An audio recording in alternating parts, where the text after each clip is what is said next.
able to play this weekend, like he's kind of doing most of the work, and that's not a very good look for a team that won MPLC. Yeah, it just not used to seeing Mime getting caught out so often. Yeah, I haven't Again, heard you say the one true carry in a long time, man. yeah, I there can hasn't see been it's a time weighing to. on you. There hasn't been a time to quite yet. You wonder if it's the case of they continually getting jumped on, not getting the jump on a They squad. have been finding themselves in between 2 or 3 teams and just getting slaughtered multiple times. Like they're I haven't really seen Smoking Aces like just fight one team and able to exact the type of strategy that they want to, which they're very good in team fights. It's just like they get in a fight with one team and then all of a sudden there's another team behind them and they just get absolutely just erased because of how much pressure is coming out then from multiple directions.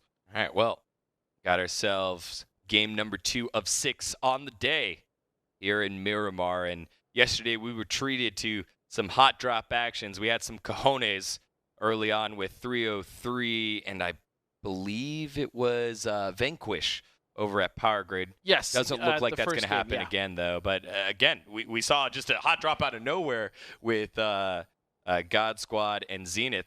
See if any other teams start pulling out some desperation plays, because that's what the time we're starting to get into. It's desperation time here for teams that need points. Yeah, I mean, we saw the drop, and whether that was intentional or not, or maybe they didn't want to stretch to their position, we saw God Squad on top of Zenith, and it worked out for God Squad.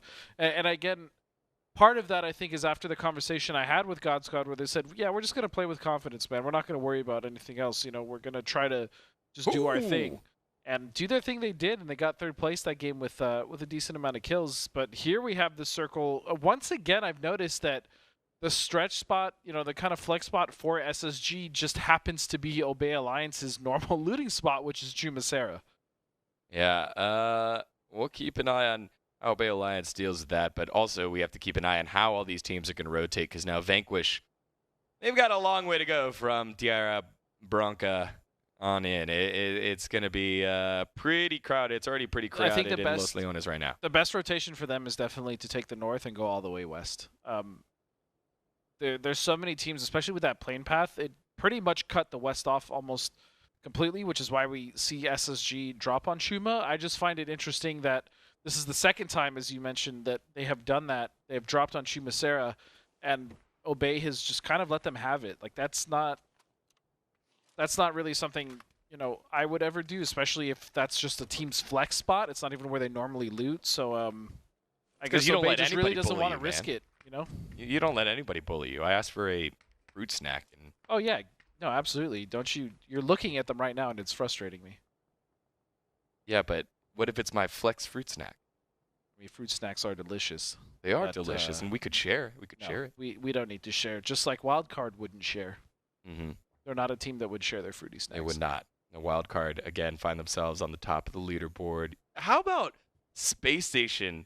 Bless RNG, dog, getting the middle of the circle yet again on just a hard shift southwest. So as glorious as it is, sometimes getting the circle never guarantees you the win, right? And especially, like, I would much rather get, you know, a shift on circle like 5 or 6 than I would getting center circle 1, because it doesn't really mean as much simply because it can go anywhere, right? So, this is the second time I believe they've gotten a good circle like this. We just need to figure out how they're going to play it. I'm obviously not really worried for them, especially with their performance here. It seems like SSG is kind of utilizing this experience coming down into relegations to just reignite what made them so good in the first place.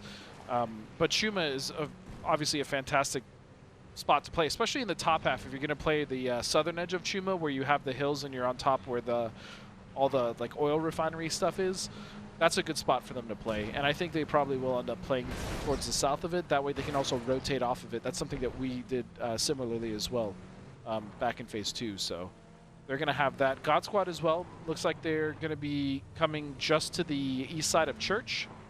This is another great position as far as vision and trying to get some sight lines on where you can rotate next. And it's just strong to hold as well. Obey Alliance taking that south side of Shumasera even a little bit further than what you had talked about the oil fields there. And we'll rotate right on by Space Station, just on the rocks here, and just kind of hang out, wait to see where everyone else rotates on in. But again, just if we take a look at the map, there's just nothing. No one further south than Obey Alliance, as they are forced off as Hetchor continuing his reign on down, leading some of the damage charts here. This is exactly what I expected SSG to do. Take the south, take the compound just below Chuma, which is this compound right here is very strong. Ooh, getting a nice two-seater instead of the bus. That's nice. And then potentially even having 2 members still up top just in case to overwatch, and then if they have to, they'll consolidate and go down.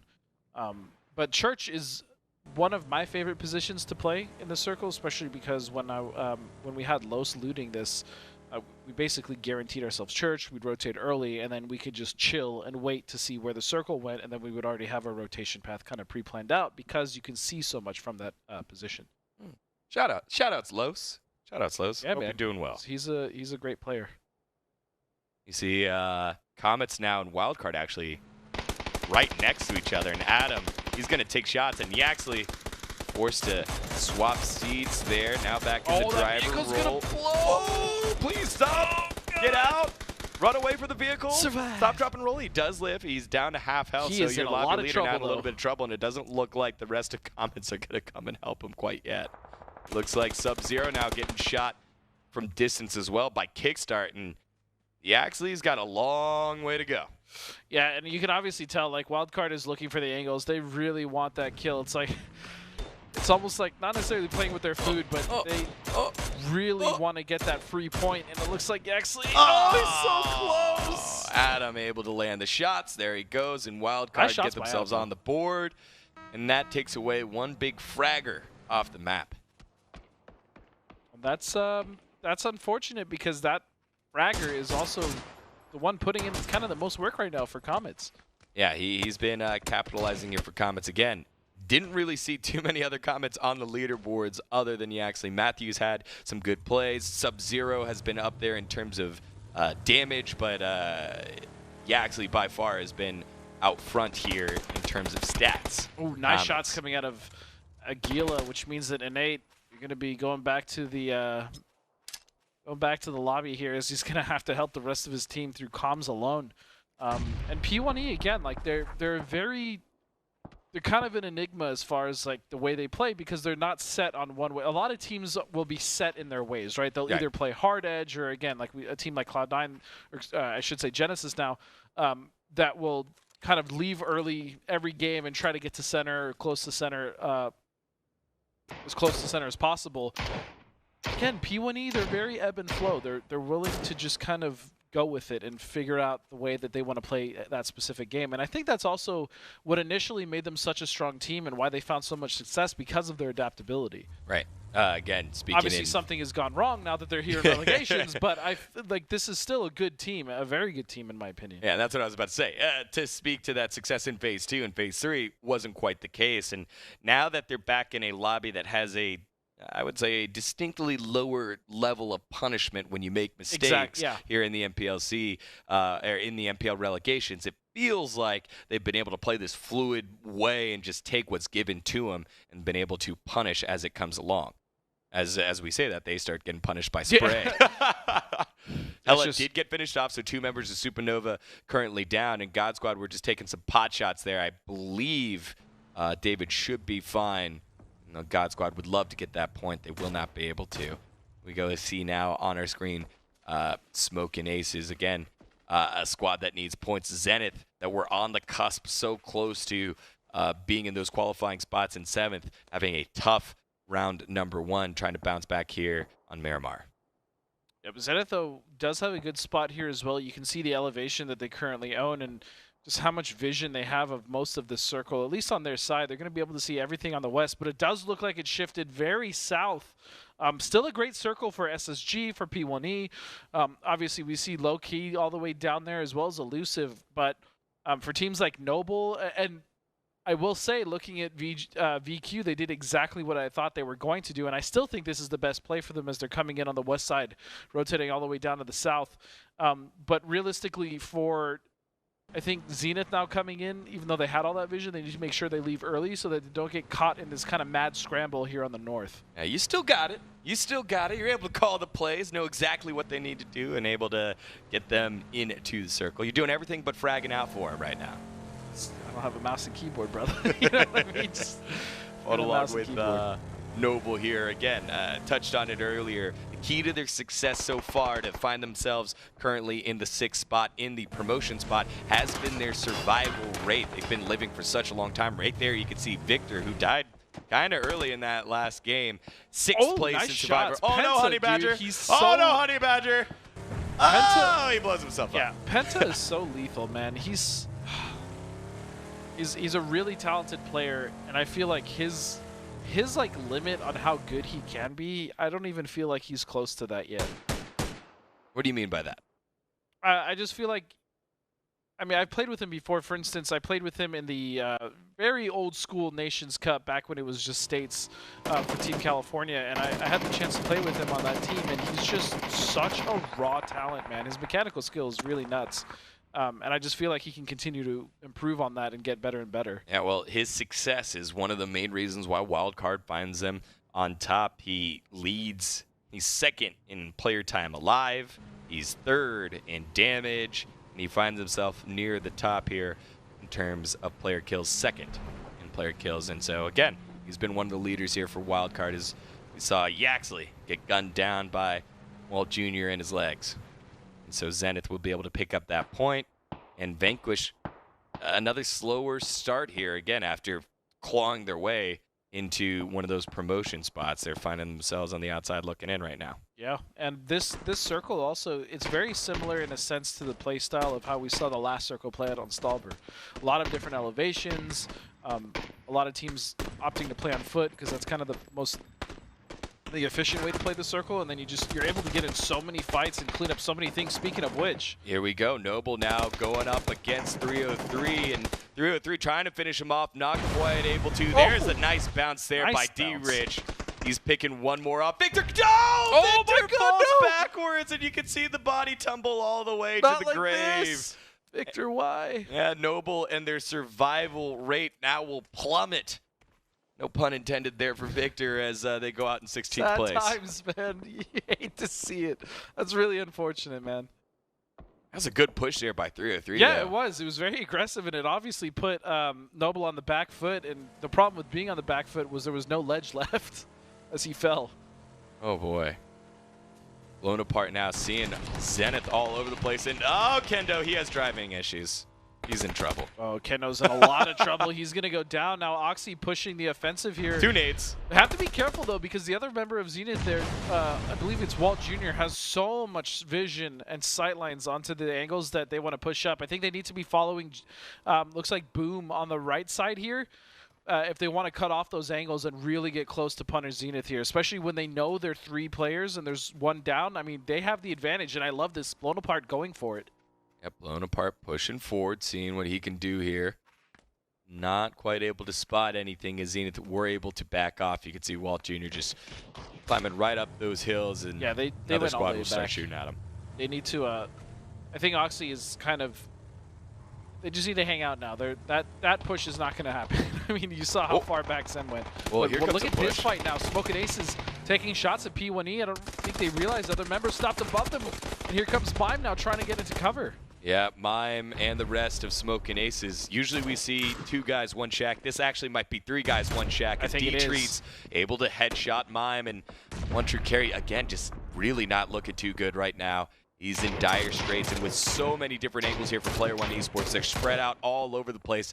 This shack has now become a frag shack for Player One Esports to just shoot down. And if you see, P1E is just systematically taking out all their one Etro vehicle's hopping on it, tires. too. And they're crippling them. I mean, they're stuck here. Smokin' Aces will not be moving from this position anytime soon. Yeah, Monty now on revive duty. Cloudtail with the bolt action, trying to peek around to see what he can get. Ooh, Badilol now helping out the Smokin' Aces guys because he's starting to shoot down at Space Station. But now, during that, Zenith now starts shooting at 303. Yeah. So we've got like 5 or 6 teams now in this skirmish, while Smokin' Aces are smoking in a shack. Yeah, and that's what happens in this specific circle as well, especially the southern circles that have all these different elevations, is teams have no problem just kind of peeking over once they know that their surrounding area is safe, and they'll just start shooting at everything. So oftentimes you'll get knocked from a team that you're not even fighting. Yeah, so all the members of Smokin' Aces now up, but all their vehicles are this is gonna be a broken messy as now fight. Adam He's got himself a nice flank here on Comets. Comets has no idea. He just takes the shot. Nice That was by so Adam. clinical there by Adam. Yeah, Disciple try to answer back. He does have an idea where it is. The nade going to have a nice bounce, but Disciple clears out the spot. I mean, if he was still where he was before, that would have been a beautiful nade because he would have got knocked. But Disciple opting to move, and the way Comets kind of played this compound was a little loosey-goosey. I don't think they were really expecting a team to push him from the south, but that's exactly what happened. Matthew's going to pay for his life with that, and now it's really just up to 2 players here in Sub-Zero and Disciple to kind of hold off this assault coming from Halocline, and I love the split they have going on it. Meanwhile, yeah, Mime was able to knock one, but he gets knocked himself. Gets finished off by Elusive coming in to steal the points away from Player One Esports. Vanquish and Oxy having a fight somewhere else on the map, and I don't even see Elusive here. There they are on the southeast part of your mini-map, and it's Soapy and Cloudtail still alive. Agila is down. Lamplot has been finished off. Nice 360. Where the that heck was clean. He's coming from right now? The one thing I will say, though, is I'm not even sure how Smoke and Aces made it out of there. They were stuck in that divot on that shack, so the fact that they're still alive is impressive. Meanwhile, we do have Halocline. It looks like God Squad now pinching onto the position of Comets. And this is just a really dire situation for that team who just came off of a beautiful game 1. Yeah, that's right. There's 1, 2, 3, 4, 5 squads here on this southeastern ridge with God Squad, Comets, Halocline, Supernova, and Low Key. It does look like God Squad has decided to pull away from that, so it's just Sub-Zero left alive. You can see him right there in the corner. Lush knows someone is around, and with the zone coming on in 5 seconds, we'll see if Sub-Zero moves first or if it's Lush. They could hear the footsteps. Lush beats the corner. Oh, nice. Lush is still able to land the shots. Sub-Zero goes cold at the wrong time, and Lush gets the flush. Halocline finally getting something going here early on in the game. Bars, man. Relax. Killing it over there. Jesus. Got to land those shots, man. Hit those bars. So Smoke and Aces. Cloudtail somehow makes it up behind Player One. Oh, misses the shots. The tail end of that spray. And now D-Treats knows he's there, but actually Soapy could pinch this from the other angle. It looks like he is. Oh! And Cloudtail wasn't looking. He's pushing on in. D-Treats has to try to heal up. He closes the door. And that should have been a very easy knock and kill for Cloudtail, and you recognize that. Again, that's a good play by him. Cloudtail really, I think, over the last couple of phases has started to, I talked to him earlier, he has been grinding, and he has improved at a very quick rate. Oh. And a crew getting a nice shot onto Charity there. He's going to go down, and looks like 1, 2, Lush on top of the hill. Oh, he's trying to finish off the kills. He's able to get 1, but Charity will go down. Lush has time to heal on up, but the Blues moving on in. And so he might be able to pick up 2 points. Yeah, he will go back to try to get the revive. I don't think that's the move. He's probably just going to pick up some meds. I think he's going for meds or something else. There's no way he's going to get him up. Meanwhile, VQ going down. Just all 3, or just the last 2 members, I should say, eliminated Tetra and Fozu. And then a crew still getting, it looks like he got the bleed out there before he went down. They weren't able to get him, and I didn't suspect they would. Yep, 12 teams alive. All right, 12 teams up, 38. Individuals alive here, 18 minutes in, and phase 4 coming fast and furious as Adam on his smoking Bronco able to get himself close to the zone, inside the zone for now, and try to plan out what the next move is going to be. He's going to heal up, but you've got Obey Alliance trying to keep him out. Zero and God Squad taking out the other squad that is white and gray. It is Kolji next in the crosshair of Zero, and Jay all day for like the 3rd or 4th time still alive, but it's Fizzle as well that's still up. He has a flank. Zero has no idea. He tries to turn. He tried to Fizzle turn. Picking one up. Yeah, nice shot from Fizzle, but even still, I've noticed that Zero kind of is the guy that pushes. He's kind of the spearhead for God Squad, but I've also noticed that in those situations, he spearheads when the rest of the spear isn't ready, and that's kind of what happened here. Like, they're still rotating around north, and Zero was basically all alone, which is why he went down. And what just happened? What is happening? Wait, what? While Junior and Aguila just stared at each other, and then realizing, oh, you're not my teammate. Get out of my shack. And Wall Junior wins that one, and then he gets finished off by David. What just happened there? Jay all day goes down to the blue. Halocline also glows out to the blue. God Squad now trying to keep the last couple members. That spray has to be careful, though. Yeah. Fizzle. Oh, 5 HP between Fizzle and Success. Elusive go out in 11th place. Yeah, I would definitely smoke right there and go for the rest. This is quite open from everyone else there coming on this west. But Obey Alliance, again, this is one of those teams where I said that they had such good scouting practices and good rotations coming in, but they've really struggled here this weekend as well. It's just Pax. He's the last one up for Low-Key. Low-Key. He's not able to do it, and that Low-Key going out early again. That's rough here, but huge for Obey Alliance on the back of it's a team effort. Again, Hades finding themselves at the top of the damage charts, but it seems like everybody's getting in here for this Obey Alliance squad that's trying to make a late push into the standings with 4 games left after this nap. Wild card now, taking shots at 303. 303 has been in for quite some time. The second time here, this time only 2 up. No helmet here for Dusty. No helmet. That's going to be rough. We saw 303 earlier wipe Noble, and they have been kind of sitting on this position. They did get circled. We also see Space Station, pretty much they haven't had to move playing that position. I figured they would because of how strong it is in the circle. And without any kills, obviously, they haven't seen much because they've just been chilling. Now they're going to start to push out and try to figure out where everyone else is in the circle, try to get the kills that they are available to them, and then just push everyone else out on their side. Obey Alliance, they are outside the zone, and they're being gate-kept right now by Smoke and Aces. But Valiant, we rarely see him fluff his lines like that, but Hetro able to help out and take down the lead fragger here for Wildcard Gaming. Nades coming over the top. Kickstart has to back off a little bit. Pentalol very, very low, and it doesn't look like a revive will be able to come through. Now Soko's the next one up, trying to take down Soapy Licious, and Soapy able to get over the ridge. And now Obey Alliance in a little bit of trouble. Hetro does finish off Pentalol, and it's Oxy now putting pressure down on Obey Alliance. Yep, Jason able to get the knock and the kill. This is what's going to happen. It's going to be very fast-paced coming towards this part of the phases, the later phases, I should say. As we see Spray now going for some shots. Can he land them? Just barely. Hades, it looks like left, Hades right. goes down. Yeah. Zig and zag. Down he goes, and now Cloudtail, he's gonna try to steal this one away. Should be easy Cloudtail pickings. is one of the few people that actually still means to bolt. Like, he's not just doing it because he didn't find a DMR, and he's very lethal with that bolt action, man. I think it's because he's one of the few people that still actively uses it and practices with those guns. Well, Cloudtail loses out to a DMR there. And of course, because I mentioned him, he's going to die because that's how Caster Curse works. But yeah, Cloudtail is a very, very talented bolter. Coming in though for 303, Adam, again, Wildcard is still 3 up. They're going to be clearing the north side of their circle there. And now it's just on the rest of these teams to start filling in and trying to basically carve out a space in this very mountainous and varying elevations area.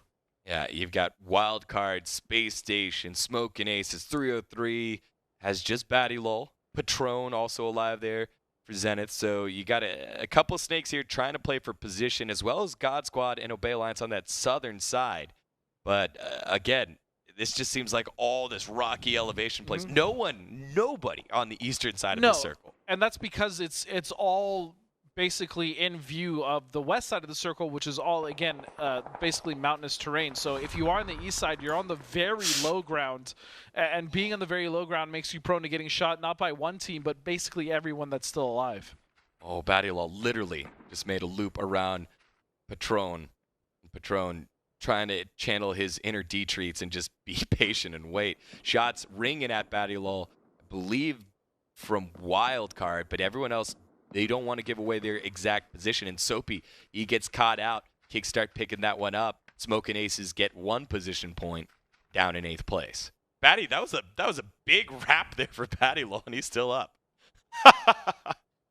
Yeah, Batty's still up, and then we also still have a member of Smoke and Aces, which I would like to remind you, I'm not sure how they made it out of that situation where P1E basically had them pinned at the shack. I thought for sure P1E would kind of push that and kill them, but I also think P1E had issues because other teams were shooting at them up top. So they do find themselves, I'm pretty sure, with 1 member left somewhere in the circle, unless he was just taken out. He was just taken out. Boom now up close. Nice nade onto Triggs, but then a spray down by Spray answers it back. Zenith's sneaky snake Patron has been finished off, so it's just Spray against Blown Apart. Close up, Jason coming in very late. The nade with the nice bounce. Gets him very low. Spray's just going to try and give himself up to the blue, but Jason picks it up. God Squad go out in 6th place. Look at this. Jason with 6 kills, 2 more on the others there. For Oxymoron, 8 kills, 8 points already, and they're going into 5th place. Here we go, the heavyweight fight you've all been waiting for. Space Station Gaming against Wildcard. They're going back and forth, trading blow for blow. Pentalol has been taken out, but Valiate is knocked. Oh, Pistola time healing, but into the blue, so he's forced to get on up and walk on in. The former United man almost making a critical error there. And now Oxy wants to hop in the funny. Jason wants to be a part of the heavyweights too. 7 kills, you might as well invite him. That is, I feel you, Jay. Listen, brother, I feel you on that, man. I feel you so much. You have no idea. I can't even explain what that feels like. Pistola time now knocking J-Sank. So Valiant J-Sank down. Wildcard now up 3 members to 2 with 2 currently knocked for Space Station. All the while, a quiet Batulol waiting in the wings, in the rocks. He's the sneaky snake that was able to survive out of all those other solos. And look at this. The last 2 really strong 3-man teams, or full teams for the most part, are fighting here on the northwest side of this circle. And you see SSG just slowly, they're taking their time. They know Wildcard are getting shot by these other teams on the south, so they're really not too hard pressed. However, they will be able to peek over soon, and Wildcard is in a little bit of a pickle. Yeah, Batulol is in trouble, man. He knows that Jason doesn't see him, but the other members are right there. Boom and Blown Apart are going to be able to see him, and it's Blown Apart that able to catches him first. But the knock and the flush by Jason, he's really stealing a ton of kills and has another knock on a Hetror. And Space Station Gaming is crippled. What just happened to Space Station? I mean, they had the high ground and they had really good ridges to work with, but it looks like Hetror went down and J-Sank got flushed. Baja now going down to Wildcard just completely came over and dominated SSG. And now it's Oxy pulling out the Oxy final week buff. And on the back of their leader, Jason, he was at tops. The damage. He's going to get another knock there onto Adam. Jason trying to land those shots. Adam is able to get over the ridge. Pistola time. He's on 1 HP. Will be able to heal on up. Kickstart with the Gillies too. Running on in. Jason aggressively now running around on the flank. Boom is going to run right over the ridge. Blown Apart as well. Going up on the ridge. Jason trying to get those shots. But here comes the distraction in the form of Boom. Jason has not been touched yet. Will he be able to land the shots? Blown Apart's able to. It's just Kickstart left alone. He's able to get 1. But it's a double flank. He gets 2 on the Boom. It's Jason. Can he do it? Kickstart gets the clutch victory. 11 kills. And it stops Jason.